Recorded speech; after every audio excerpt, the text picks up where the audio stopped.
ये महाप्रयाग है, मृत्यु सबकी आनी है, एक दिन मरना सबको है, पर कोई गंगा के किनारे मरेगा तो वो मरेगा नहीं, मोक्ष पाएगा। लेकिन उनकी मृत्यु नहीं हुई है, उनको मोक्ष मिला है। ये जो धीरेन्द्र शास्त्री जी कह रहे हैं, अरे आप खुद एक बार जाइए, एक बार आपको खुद मोक्ष प्राप्त होगा ना, तब पता चलेगा। जितने फैमिलीज यहाँ पे जिनके परिवार के लोग गुजरे हैं, जो चले गए, उनसे जाके एक बार पूछना, आप भी किसी के बेटे हो गए, किसी की माँ चली गई, किसी के पिता चले गए, उनका घर परिवार सब ऐसे ही शांत हो गया, और आप यहाँ पे केवल वचन दिए जा रहे हैं कि मोक्ष प्राप्त हो गया। हम भी आपको अच्छे से, बहुत ही अच्छा मोटिवेशनल स्पीकर, आपको डिवोशनल स्पीकर, हमारे जो है रोल मॉडल भी मानते थे, बट इस स्टेटमेंट ने पूरा सब कुछ, आपकी पूरी पर्सनालिटी बदल के रख दी। और पूरे इंडिया में कितने लोग, यूपी, महाराष्ट्र, गुजरात, असम, जम्मू कश्मीर, यहां तक कि पूरे विदेशों से लोग आ रहे हैं। आप तो वीआईपी में चले गए, आपको तो कोई वो था नहीं, आप तो बढ़िया मस्त गए, मस्त घूम के चले आए। अब आपके फैमिली में से कोई गया होता तब आपको पता चलता। You had just arrived in Prayagraj, आप वीआईपी में गए, आपने तो अपना स्नान किया, आप सारी चीजें ठीक है, इट्स फॉर यू। देश की जनता है, कहां कहां से कितने कितने एज के लोग आए हैं, इतने बुजुर्ग एज के लोग भी आए, बट आपको उनको सपोर्ट करना चाहिए था। उनके लिए आप अपनी तरफ से क्या बेस्ट दे सकते थे, ये आपको करना चाहिए था। आप बता रहे हैं कि मोक्ष प्राप्त हो गया। एक बार भगदड़ में आप भी चले जाते, आपका परिवार भी कोई चला जाता, तब आपको पता चलता ये चीज। ठीक है, वी रिस्पेक्ट कि आपने इतनी अच्छी पोजीशन करी है, आपको पूरा ऑल ओवर इंडिया सब लोग जानते हैं, but the main thing is, हमारा देश ऐसे ही जो है किसी मोटिवेशनल में आकर पढ़कर इस चीज को मोक्ष नहीं मानने वाला। जिन्होंने अपने परिवार वालों को खोया है, they are the evidence for that, and they know कि उनके दिल पे क्या चीजें बीत रही हैं। अगर ऐसे ही मोक्ष प्राप्त हो जाता, फिर तो गीता में जितने ज्ञान दिए गए हैं, लोग आते, नहाते, और में भी गंगा जी में नहाने से पहले ही उनकी मृत्यु हो जाती और उनको मोक्ष प्राप्त हो जाता। हमारे किसी भी धर्म में ऐसा तो नहीं कहीं भी मेंशन है कि हम किसी भी धार्मिक स्थल पे जा रहे हैं और जाते हुए अगर हमारी मृत्यु हो जाती है तो हमें मोक्ष की प्राप्ति हो जाती है। धीरेन्द्र शास्त्री ने कहा कि वो सारे लोग जो गंगा जी में नहाने आ रहे थे, उनकी मोक्ष प्राप्ति होगी, उनको मोक्ष मिल गया। जिन लोगों के पास्ट कर्मा के बारे में उन्हें पता नहीं है, वो कैसे कह सकते हैं कि उनको मोक्ष प्राप्त हो गया। हो सकता है उनमें से कुछ ऐसे भी हो जिन्होंने बहुत ही बुरे कर्म किया हो और गंगा जी ने शायद उनको अपने पास बुलाना भी नहीं स्वीकार किया, ये भी तो हो सकता है। मोक्ष प्राप्ति हमारे हिंदू सनातन धर्म में कहा जाता है कि जब तक कोई भी नॉर्मल इंसान 60 इयर्स का एज नहीं कंप्लीट कर लेता है, उसे मोक्ष की प्राप्ति नहीं हो सकती है। उसकी जो सनातन धर्म के बारे में आधी अधूरी नॉलेज है, ठीक है, आप ठीक है, बट आप किसी को ऐसे कुछ कोई स्टेटमेंट ऐसे मत दीजिए जिससे जो है पब्लिक, आम जनता को जो है कुछ। ये तो वही बात हो गई ना कि खुश करने को गालिब ख्याल अच्छा है। आप उस चीज को वैलिडेट नहीं कर पाए कि आखिर इतने लोगों की मृत्यु हुई क्यों, तो आप सरकार को सपोर्ट करने के लिए आपने मोक्ष जैसे बड़े शब्द का उपयोग कर लिया। ऐसे मोक्ष मिल जाते हैं, अगर मोक्ष ऐसे मिल जाया करे फिर तो लोगों के कर्मों के हिसाब से उनके दूसरे जन्म ही ना हो। क्या मंदिरों मस्जिदों से भरे नहीं पड़े हमारे समाज में? भरे पड़े हुए हैं। सिर्फ मंदिर में जाने से या गंगा जी में डुबकी लगाने से मोक्ष की प्राप्ति नहीं हो जाती है। फिर तो बड़े बड़े क्रिमिनल, बड़े बड़े जितने भी मर्डरर्स हैं आए और डुबकी लगा ले, उनको मोक्ष प्राप्ति हो जाए। या फिर वो जा रहे हो किसी मंदिर, किसी मस्जिद, उनका एक्सीडेंट हो जाए, वो मर जाए, फिर उनको मोक्ष की प्राप्ति हो जाए। आपने धर्म को मजाक बना के रख दिया है।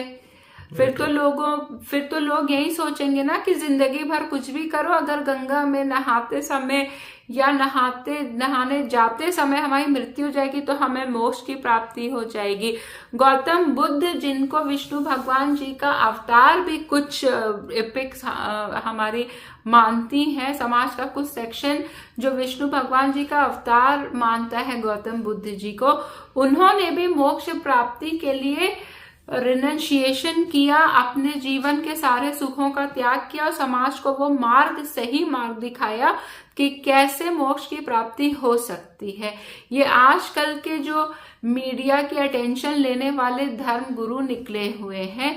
आपने कभी सुना है कि जो वशिष्ठ जी थे या फिर आपके कश्यप जी थे, ऋषि भारद्वाज थे, क्या वो अपने तप और तपस्या का इस तरीके से प्रदर्शन करते हुए चलते थे? वो भी तो कह सकते थे कि इंसान को मोक्ष उसके खुद के अच्छे कर्मों से प्राप्त होता है या फिर स्वयं ईश्वर के हाथों मारे जाने पे प्राप्त होता है। जैसे कि मान लीजिए राम जी ने रावण को मारा, तो अगर इतना बड़ा कोई संत या इतना स्वयं ईश्वर आपको मारे, तो आपको जिन गंगा जी ने अपने पास उनको आने भी नहीं दिया, आपने कहा कि उनको मोक्ष प्राप्त हो गया, और हो सकता है उसमें से कोई 5 साल का बच्चा हो, या वो बच्चा दुनिया में आया जिसमें से 3-4 साल की उम्र तक उसको कोई बुद्धि नहीं थी, कोई सोच नहीं थी, कोई विचार नहीं था, और 5 साल का बच्चा अगर मर गया तो आपने कहा कि वो पैदा होते ही 5 साल बाद उसको मोक्ष प्राप्त हो गया।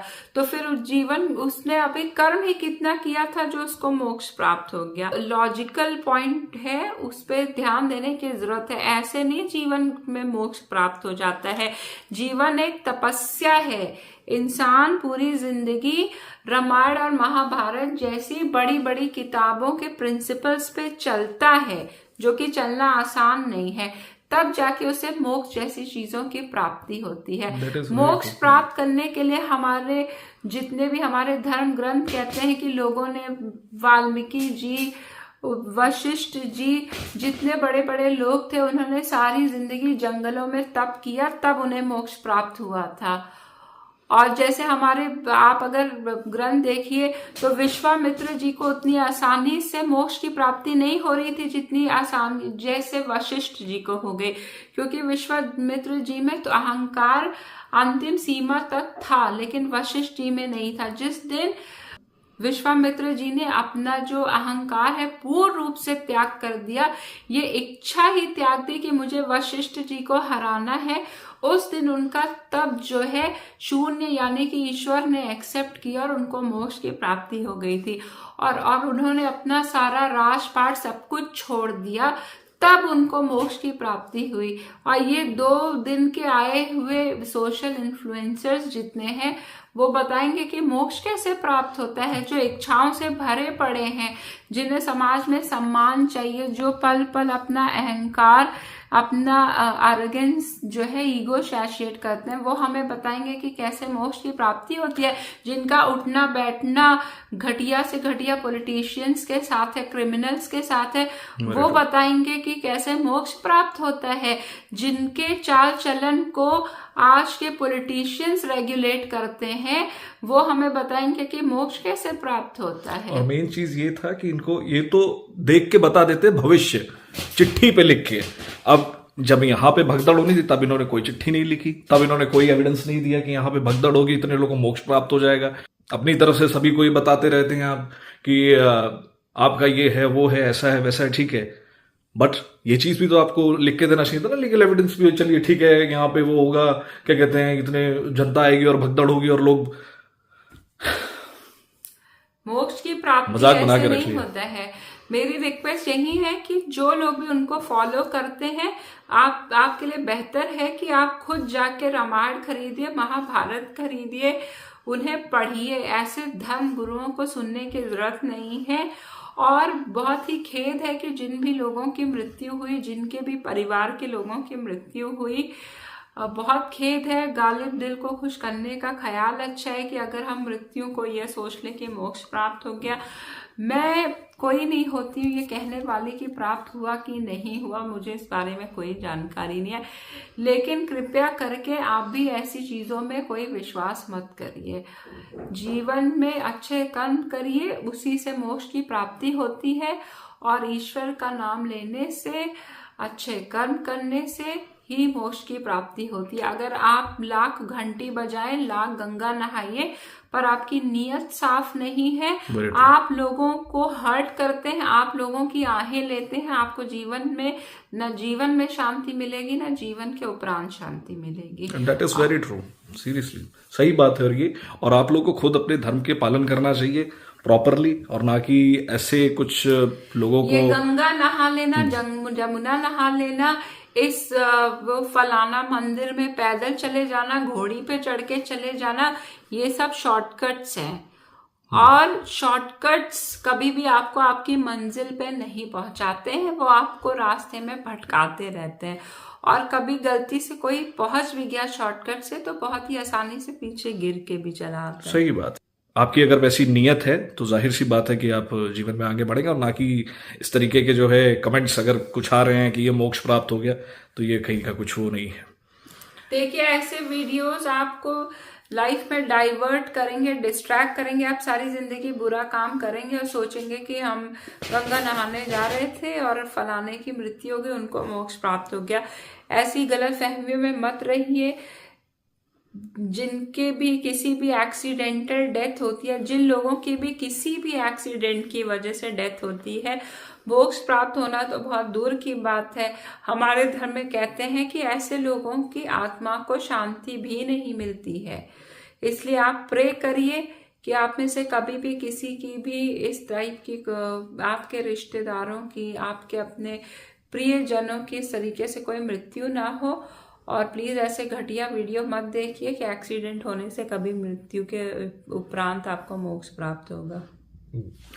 और ये किसी भी तरीके का कोई भी हेट स्पीच नहीं था, it's just a common video for that statement जो भी उन्होंने दिया है। उनके बारे में आपकी क्या राय है? क्या उन्होंने ये चीज सही किया या गलत कहा? जो भी उन्होंने कहा आप एक बार शेयर करें और लोगों को और बताएं। अगर उनकी तरफ से जो उनको फॉलो करते हैं, उनको जो उनके समागम में जाते हैं, उनके पंडालों में जाते हैं, अपना टाइम निकाल के इतने दूर दूर से लोग आते हैं। हाँ, ठीक है, थैंक यू। जय हिंद, जय भारत।